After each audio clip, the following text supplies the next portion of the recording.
Hello and welcome to day 4 of our AI photo editing series. Today we're focusing on AI masking within Adobe Camera Raw, also known as ACR. We'll explore how these new masking tools automatically detect your subject, background, skies, and even landscapes, allowing you to fine-tune different parts of your photos. You'll learn how to create and combine masks together for more precision, as well as refine edges and create professional level editing in just a few clicks. And of course, all the sample assets are available totally for free. Just click on the link right down below to join this entire series. We got a great video for you. Let's jump into Photoshop. So our first image looks great. I just want to help my subject stand out from the background a little bit more by darkening the background. And for that, I'm going to need an AI selection.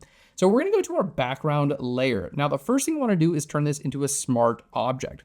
Let's go up here to filter, and we're going to go to where it says convert for smart filters. There we go. Now that this is a smart object, as you can see from the smart object icon, I can use my camera raw filter and then change it at any time. So we're gonna go to filter and then down here to camera raw filter, one of my favorite, most powerful places in all of Photoshop. This camera raw filter is used for raw processing photos, but it's also amazing even if you're working with a JPEG or any type of image. Here on the very right-hand side, we're gonna move right into our masking. So let's go ahead and open up that mask. Now, these are all of our AI masks. We can select our subject, we can select the sky, we can select the background. We even have landscape and objects. You can do this by a brush, linear, and radial gradient as well. So the AI stuff is gonna be here with subjects and landscape. So we're gonna start this with a background. Let's go ahead and select the background. And just like that, it created a new mask. You can see the mask is right here.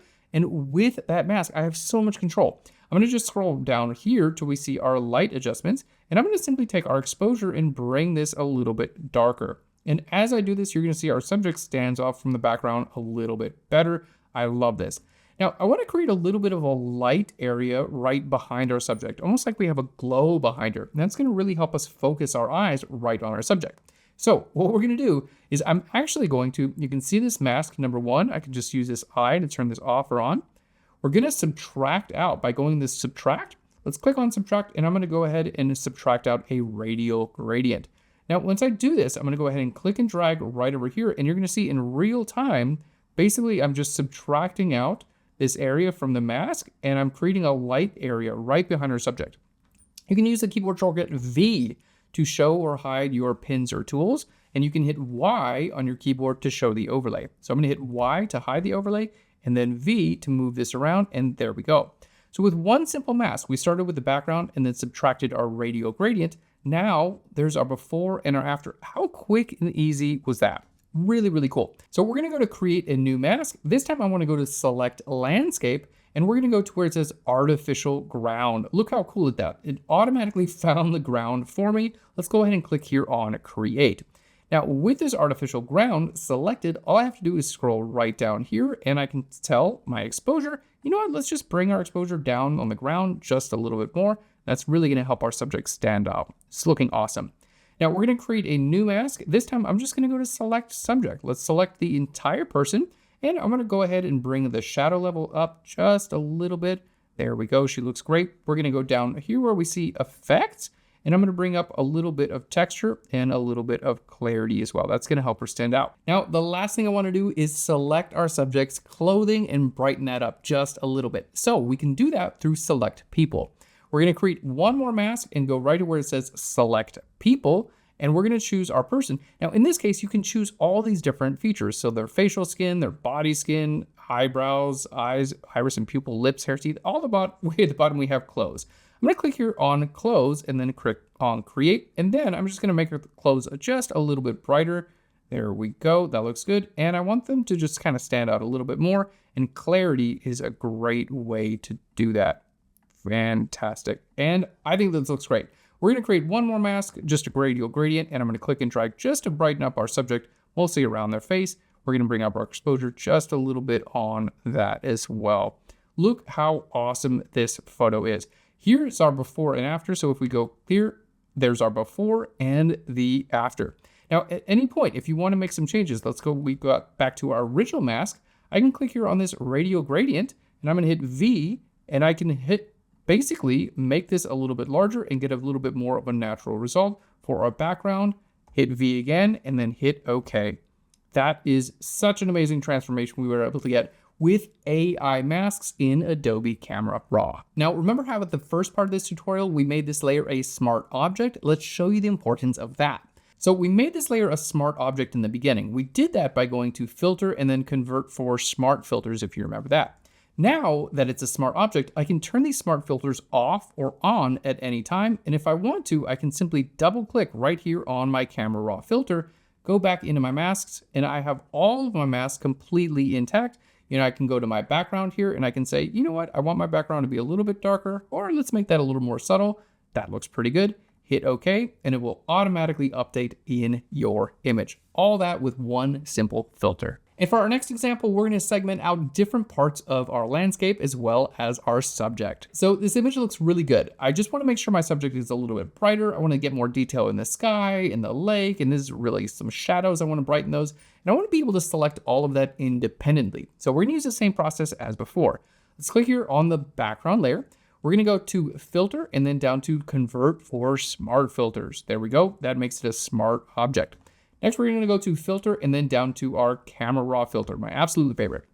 Okay, same process here. We're going to go right into our masks. And this time I'm going to go to landscape. Check this out. Now, when I click on landscape here, there's a lot going on in this photo and it's identified sky, mountains, vegetation, and water. Let's go ahead and click on water. I'm going to click on mountains and I'm going to click on sky as well. And now I'm going to make sure it creates 3 separate masks for me. Let's go ahead and click on create. Now with each of these individual masks, I have full control over these areas of my photograph. So we're going to start off with sky. If I click on sky, well, we're going to go right down here and you know what? It's a little bit bright. So I'm going to just simply take where it says my highlights and we're going to click and drag that from the right to the left. You can see it's just going to kind of add a little bit more information to that sky. I also want to make it a little bit more blue. So we're going to go where it says color, and I'm going to bring my color temperature down a little bit to more blue. I like to add a little bit of green in there too. It tends to make it look more realistic. So how easy was that? Simply bringing back all that information with our sky. Next, we're going to go to mountains. And here with the mountains, by the way, I want to mention our keyboard shortcuts at any point in time. You can hit Y on your keyboard, and that's going to show or hide all of your overlays, okay? So if you're not sure where you're actually affecting, hit Y. You can also click Show Overlay right over here. That's going to let you know the areas of your photo you're going to be adjusting. Now in this case, there is a little bit of road right down there. We can actually go ahead and include that into the selection too. Simply click here on Add.